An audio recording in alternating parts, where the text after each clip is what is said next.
E quando o Senhor nos manda para o olho da tempestade?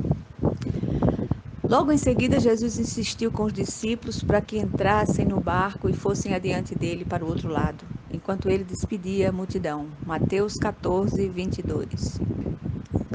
Este episódio pode ser visto de vários ângulos e, analisando cada um, tiramos lições preciosas. Olhamos para o medo dos discípulos ao verem Jesus vindo sobre as águas no meio da escuridão da madrugada. Ou olhamos para a ousadia de Pedro e para os seus temores ao ver a fúria dos ventos e o tamanho das ondas, quase ao ponto de naufragar.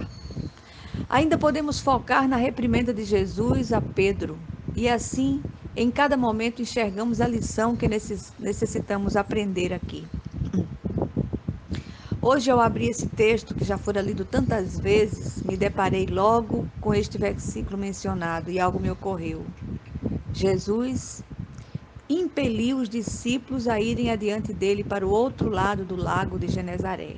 Aquele lago, que também é conhecido por outros nomes, como Mar da Galileia, de Tiberíades ou Quinerete, era dado a tempestades que assustavam até o mais experiente dos pescadores. Quantas situações com nomes diferentes provocam em nós o mesmo tipo de terror. Logo depois da primeira multiplicação dos pães, Jesus despede as multidões e os discípulos e permanece só para orar. Acontece que o Senhor os envia para o olho de uma tempestade e ao longe espera que a situação adversa se instale e só então vai ter com eles.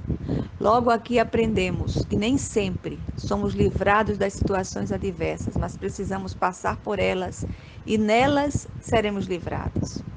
O apóstolo Paulo, falando aos Romanos sobre isto, diz: E não somente isto, mas também nos gloriamos nas próprias tribulações, sabendo que a tribulação produz perseverança, e a perseverança experiência, e a experiência esperança. O nascedouro da esperança é a situação adversa. É no ventre dessa situação que a esperança viva se instala. O curioso aqui é que o Senhor os envia para uma das situações mais temidas pelos pescadores, uma tempestade de ventos contrários.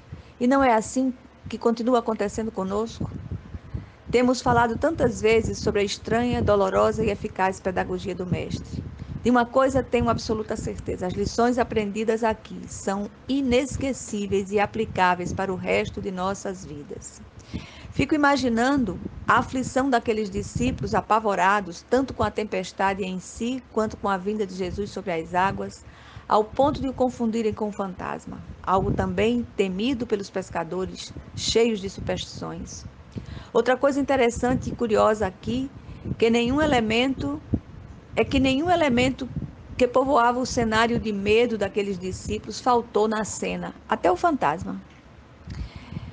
É assim quando o Senhor resolve nos submeter à cura e à libertação de algo que nos apavora. Somos submetidos ao que nos inquieta e nos causa medo. É exatamente para o olho dessas tempestades que o Senhor nos envia para que sejamos tratados e curados. Uma vez tratados e curados, seremos canais para a cura de outros. O lugar da ferida é o lugar da cura para muitos. Não nos admiremos de sermos enviados para o olho das tempestades com direito a fantasma e tudo. E de repente descobriremos que tudo era plano do Senhor. Os seus planos e pensamentos são maiores que os nossos para nos dar o fim que desejamos. E aquilo que nos causava tanto terror era só Jesus vindo em nossa direção. Ele disse para cada um de nós hoje: Sou eu, não tenha medo. Ele entrará em nosso barco e ficará tudo bem, pois as ondas e o mar continuam a obedecê-lo. Amém.